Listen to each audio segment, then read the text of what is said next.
जर सध्याचं इराण शासन इराणला महान बनवण्यात अयशस्वी ठरत असेल तर सत्ता बदल का नाही होणार? इराणच्या परमाणु ठिकाणांवर हल्ल्यानंतर ट्रम्प यांचं ट्विट.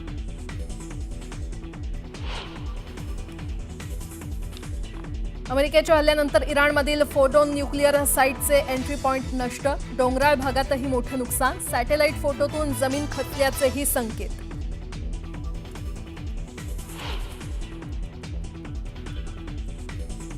इस्रायल आणि इराणमधील युद्धात आतापर्यंत 865 जणांचा मृत्यू तर 3000हून अधिक लोक जखमी.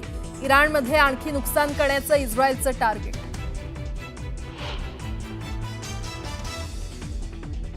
अमेरिकेच्या हल्ल्यानंतर इराणची आक्रमक भूमिका. हार्मुझ खाडी बंद करण्यासंदर्भात राष्ट्रीय सुरक्षा परिषदेत एकमत. लवकरच निर्णयाची शक्यता. जगभरात इंधनाच्या दराचा महाविस्फोट होण्याची शक्यता.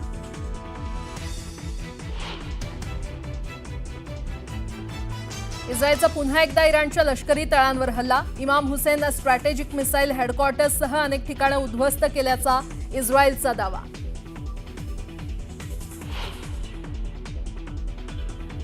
आजपासून हिंदी सक्तीच्या विरोधात मनसे आंदोलन सुरू करणार. राज्यभरातील शाळांच्या बाहेर पालकांच्या सह्यांची मोहीम राबवली जाणार.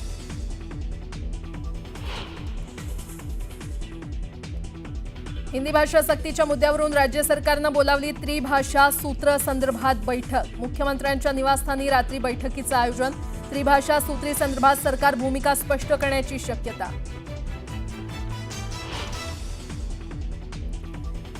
कर्जमाफीचा निर्णय मुख्यमंत्री घेतील, तो अधिकार त्यांचा. तर शेतकऱ्यांनी कर्ज भरलीच पाहिजेत. कृषी मंत्री माणिकराव कोकाटे यांचं मोठं विधान.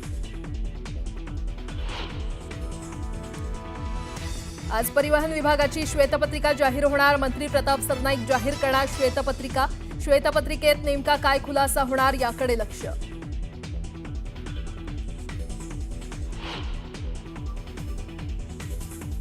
मुझे लोगों ने कहा कि पालकी जाने वाली है, जल्दी जाएंगे नहीं तो फिर रास्ता जाम हो जाएगा. रास्ता जाम हो रहा है, हमने कभी मना नहीं किया. वारीच्या पालख्यांमुळे रस्ता जाम होतो, मात्र आम्ही कधी तक्रार केली नाही. अबू आझमींचं वादग्रस्त विधान. तर मुख्यमंत्र्यांनी आझमींना सुनावलं.